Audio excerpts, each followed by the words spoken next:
और समाज की मुख्य धारा के साथ उन सभी जातियों को जोड़ा जाना चाहिए जो अब तक वंचित रही हैं। अनुसूचित जाति, अनुसूचित जनजाति में या फिर अन्य पिछड़ी जातियों में जो भी उनका उचित स्थान है उसमें उनको शामिल किया जाना चाहिए। मैं खासतौर से पूर्वी उत्तर प्रदेश की ओर आपका ध्यान आकर्षित करता हूं। महोदय, जब मैं इन घुमंतु जातियों को देखता हूं, उनके बीच में जाकर के हम लोगों ने कुछ कार्य भी किया है। आप आश्चर्य करेंगे कि रामायण काल आप देखेंगे तो भगवान राम के जो सहयोगी थे यही वनवासी थे, यही पोल थे, यही भील थे, यही वनवासी थे जो आज जिन्हें हम अपने से दूर करके जनजाति के रूप में जिनको हम स्थान दिलाना चाहते हैं। भगवान कृष्ण के समय यही लोग उस समय की व्यवस्था के साथ जुड़ करके राष्ट्र को बचाए थे।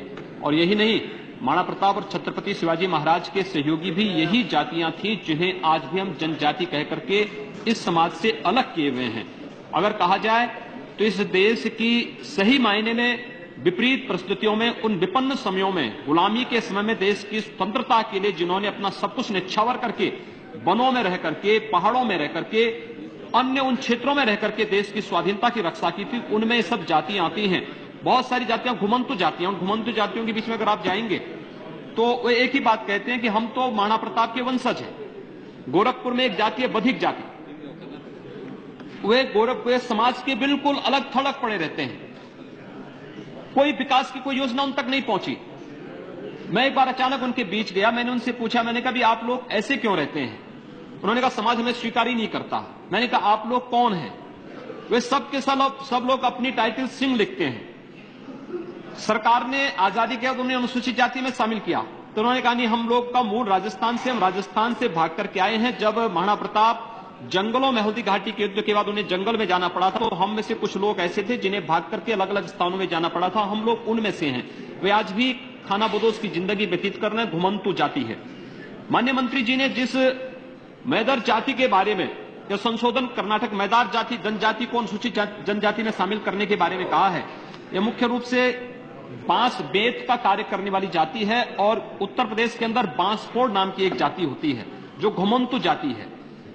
वो कहीं कोई सुविधा का लाभ न उन्हें अनुसूचित जाति में शामिल किया गया है, न अनुसूचित जनजाति में शामिल किया गया है। मैं माननीय मंत्री से अनुरोध करना चाहूंगा कि बधिक है, बांसफोड़ है, कंजड़ है और गौड़ है। गौड़ मध्य प्रदेश में अगर आप जाएंगे तो उन्हें अनुसूचित जनजाति का दर्जा है, लेकिन उत्तर प्रदेश, पूर्वी उत्तर प्रदेश में आप देखेंगे तो वह अनुसूचित जाति में आता है। तो इन सभी को अनुसूचित जनजाति में शामिल करके उसका लाभ उन्हें प्रदान किया जाए। समाज की मुख्य धारा में हम उन्हें कोई अपनी तरफ से हम उन्हें गिफ्ट नहीं दे रहे हैं, कोई वरदान नहीं दे रहे हैं। यह हमारा एक दायित्व है, एक राष्ट्रीय दायित्व है कि जो समाज की, राष्ट्र की विपन्न परिस्थितियों में रक्षा किए हैं, अगर आज वे विपन्न हैं तो हम उनके सहयोग के लिए आगे आए, उन्हें सामाजिक न्याय की स्थापना करके राष्ट्र को सशक्त बनाए। एक दूसरा, यहां पर जो कुछ प्रस्ताव आए हैं, कुछ माननीय सदस्यों ने दिया है। महोदय, एक जाति है हमारे यहाँ निषाद, केवट, माझी, धीवर, ये जो जातियां हम बिहार में अनुसूचित जाति में आती है, हमारे उत्तर प्रदेश में पिछड़ी जाति में आ जाती है। उत्तर प्रदेश सरकार ने इससे संबंधित एक प्रस्ताव भी केंद्र को भेजा है कि इन्हें भी अनुसूचित जाति में शामिल किया जाए। मैं आपके माध्यम से माननीय मंत्री से अनुरोध करना चाहूंगा कि निषाद, केवट, धीवर, माझी, बिंद आदि जो जातियां हैं, इन्हें भी शासन, ये आपका मंत्रालय नहीं लेकिन जो भी हमारे माननीय मंत्री हैं, नारायण स्वामी जी हैं, वह संबंधित मंत्री तक इस बात को पहुंचाने का कार्य करें कि इन जातियों की स्थिति अत्यंत बदहाल है, अत्यंत पिछड़ी है, बहुत कमजोर है। अलग अलग स्थानों पर अलग अलग, दिल्ली में कुछ, बिहार में कुछ, उत्तर प्रदेश में कुछ। इसलिए इन सबको भी अनुसूचित जाति में शामिल करके सही अर्थों में शासन की कल्याणकारी योजनाओं का लाभ इन्हें मिले, सामाजिक न्याय की स्थापना हो और राष्ट्र को सशक्त बनाने में योगदान ये जातियां दे सके, उनका लिया जा सके। आपने मौका दिया, धन्यवाद।